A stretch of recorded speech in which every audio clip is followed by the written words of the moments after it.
Hi எல்லாருக்கும் வணக்கம். ரொம்ப நாளாக வீலாக் செய்யணும்னு யோசிச்சுக்கிட்டே இருந்தேன். கடைசியில் அதுக்கு ஒரு வாய்ப்பு கிடச்சிச்சு. So this is the first vlog. இப்போ எங்கே போகிறோம்னு பார்த்தீங்களா, ஜலான் ஈப்போவில் இருக்கிற ஸ்ரீ தண்டாயுதபாணி கோயிலுக்கு தான் குறிப்பிட்டிருக்கோம். இன்னைக்கு சாட்டர்டேனால டிராஃபிக் கொஞ்சம் கிளியராக இருக்குது, which is perfect for this journey. இப்போ கோயிலில் ரீச் ஆகிட்டோம். ஸோ பார்க்கிங் பண்ணுறோன்னா இங்கே தான் நம்ம வந்து நுழையணும். ரைட் ஆஃப்டர் தட் பார்க் பண்ணிட்டு பார்த்தீங்களா, this is the look of the temple. ரொம்ப அழகாக இருக்கும், ரொம்ப அமைதியாக இருக்கும். தமிழ்நாட்டில் இருக்கிற அந்த கோயிலில் அதே மாதிரி உள்ள வைப் கொடுக்கும். மேலே பாருங்கள் எவ்வளோ அழகான ஒரு குட்டி முருகர்.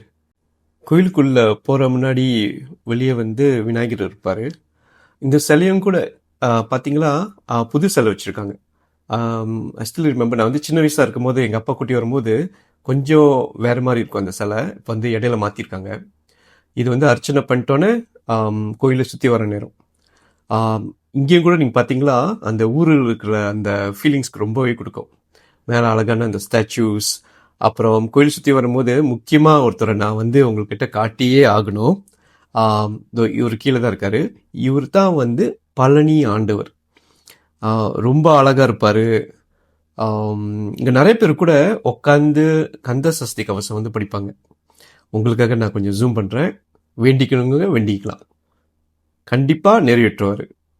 கோயிலை நல்லபடியாக சுற்றி வந்தியாச்சு. இங்கே நின்று பார்த்தீங்களா, ஒரு அழகான ஒரு ஓவியம் இருக்கும். ராஜ அலங்கார முருகர். இந்த சீலிங்கில் இருக்கார்ல, இவர் தான். இப்போ தான் இடையில ரீடாச் பண்ணாங்க. ரொம்பவே அழகாக இருக்கும். உள்ளுக்கு இருக்கார்ல, அவர் தான் ஸ்ரீ தண்டாயுதபாணி முருகர். ரொம்ப க்யூட்டாக இருப்பார். முடிஞ்சால் எல்லோரும் வரணும். இங்கே வேறு அழகான விஷயம் என்னென்னா, நிறைய ஓவியங்கள் இருக்கும். எல்லாம் கடவுளும் இருப்பாங்க.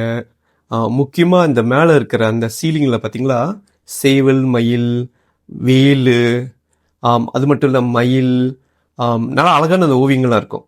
இது வெளியே இருக்கிற சீலிங்ஸ். இதில் கூட பார்த்தீங்களா அழகா மகாலட்சுமி, சிவலிங்கம், அதுவும் அந்த 3D எஃபெக்ட்ஸ் கொடுக்கும். அது கூட ரொம்ப அழகாக இருக்கும் பார்க்கறதுக்கு. இது என்னோட ஃபேவரட் ஸ்பாட். முருகனை பாட்டு வந்துட்டோன்னே அடுத்த வழியாக நான் வந்து மயிலை தான் பார்க்க வருவேன். மனசுக்கு ரொம்ப அமைதியாக இருக்கும் பார்க்குற போது. இன்னைக்கு அன்னதானமும் கொடுத்துருந்தாங்க. அப்படியே சாப்பிட்டு மயிலும் பாட்டு ரொம்ப மனசுக்கு வந்து ரொம்ப சந்தோஷமாக நிம்மதியாக வந்துச்சு. இந்த வீடியோ உங்களுக்கு பிடிச்சிருந்துச்சின்னா லைக், ஷேர், கமெண்ட் பண்ண மறந்துடாதீங்க. இதோட அடுத்த வீடியோவில் உங்களை சந்திக்கிறேன். வெற்றிவேல் முருகனுக்கு அரோகரா.